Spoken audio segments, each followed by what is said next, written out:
একটা জায়গা যেখানে স্টুডেন্টসরা সবচাইতে বেশি স্ট্রাগল করে ওদের ইংলিশ লার্নিং জার্নিতে is to do with motivation. দেখা যায় আমার স্টুডেন্টসরা যখন রেজাল্ট খারাপ করে কোনো একটা টেস্টের জন্য বা কোনো একটা মক পরীক্ষায়, ওরা আমাকে বলে যে স্যার আমাদের প্লিজ মোটিভেশন দেন। But the problem with motivation is এটা সবসময় থাকে না। আমি যখন ওদেরকে মোটিভেশন দেওয়ার জন্য কোনো কথা বলি, ওরা দেখা যায় কিছুদিনের জন্য হয়তোবা একটু ভালো পড়াশোনার ফর্মে আসে, কিন্তু তারপরে ওরা আবার আগের জায়গায় চলে যায় যেখানে ওদের পড়াশোনা করার কোনো ইচ্ছা থাকে না। So what is one way in which you can stay motivated? আজকের এই ভিডিওতে আপনাদেরকে আমি 3টি ওয়ে দিব যেভাবে আপনারা আপনাদের ইংলিশ লার্নিং জার্নি থ্রু আউটে মোটিভেটেড থাকতে পারবেন। হ্যালো গাইজ, আমি আনান, কানেক্টেড একাডেমি IELTS এবং English Foundation instructor, and let's get started. Okay, so the first thing that you should do to stay motivated is goal setting. যে তোমার গোলটা তুমি set করে ফেলো যে তুমি কেন ইংলিশ পড়ছো। এখন এক একজনের এক একটা উদ্দেশ্য থাকে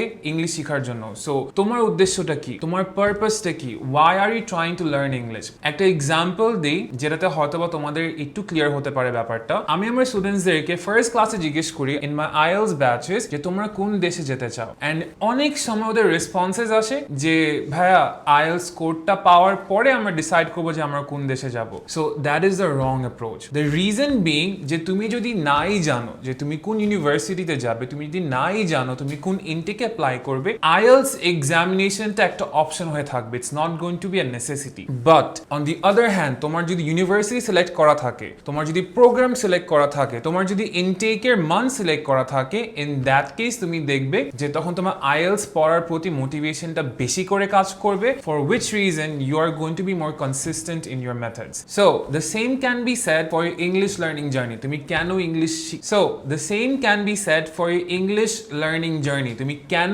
ইংলিশ পড়ছো? তুমি কি বিদেশ যাওয়ার জন্য ইংলিশ পড়ছো? If so, decide which country, decide which university, decide which program. তুমি কি কোনো particular জবের জন্য এই জিনিসটা শেখার চেষ্টা করছো? Then decide which company, decide which kind of job, decide on a few company names. তুমি কি তোমার ফ্রেন্ডদের সাথে পপ কালচার নিয়ে কথা বলার জন্য ইংলিশ শিখতে চাচ্ছ, যে maybe they are talking about a book in English, you don't know anything about that book, so you want to learn more about that book. That could also be a reason যে তুমি conversations এ part নেওয়ার জন্য তুমি English শেখার চেষ্টা করছো। So the first thing that you should do is to set your goal, and যদি তুমি তোমার গোলটা সেট করে ফেলো, that is going to motivate you to learn English more. Okay, so let's talk about the second point. Second পয়েন্টটা হচ্ছে to keep constant reminders around you IELTS এর reading এবং লিসনিং এর ব্যান্ড স্কোর গুলা। কারণ হচ্ছে সে যখনই এক্সাম দিত সে ইমিডিয়েটলি চেক করে ফেলতে পারতো তার রেজাল্ট কি হয়েছে। অ্যাট দ্য সেম টাইম ওটার দিকে সে 24/7 ননস্টপ দেখার কারণে তার মাথায় সেট হয়েছিল যে আমার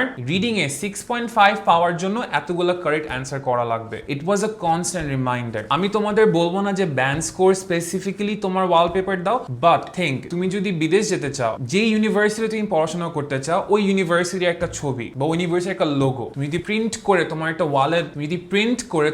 ওয়ালে এটা পেস্ট করে রাখো, অথবা তুমি যদি কোনো কোম্পানিতে জব করতে চাও, এই কোম্পানির লোগোর ছবি বা কোম্পানির অফিসের ছবি যদি তুমি এটা প্রিন্ট করে keep it on your wall, দেখবা যে তোমার অটোমেটিক্যালি মোটিভেশনটা কাজ করবে to study more. So that's what I want you guys to do, যে first of all decide on a country, decide on university or decide on a company. তারপর যেটা করবা, ওইটার রিলেটেড কোন একটা ছবি তুমি ডাউনলোড করে set it as your phone wallpaper, set it as your desktop wallpaper, even কি প্রিন্ট করে পোস্টারের মতন সাজিয়ে তোমার ওয়ালের মধ্যে গুলা পেস্ট করে দাও। কনস্ট্যান্ট রিমাইন্ডার গুলা তোমাকে মোটিভেট করবে to learn English and to be more serious, so you will be far ahead of your peers in this regard. On to the last and the third point is consistent actions. দেখো, motivation জিনিসটা কিন্তু অনেক ক্ষণস্থায়ী একটা জিনিস। এটা তোমার সীমিত সময়ের জন্য থাকবে যখন তুমি কাজগুলো করবা, কিন্তু 2 ঘন্টার মোটিভেশনের পর দেখবা যে তোমার এক সপ্তাহের কোনো মোটিভেশনের কোনো নাম নিশানা থাকবে না। সো মোটিভেশন আমি বলবো in my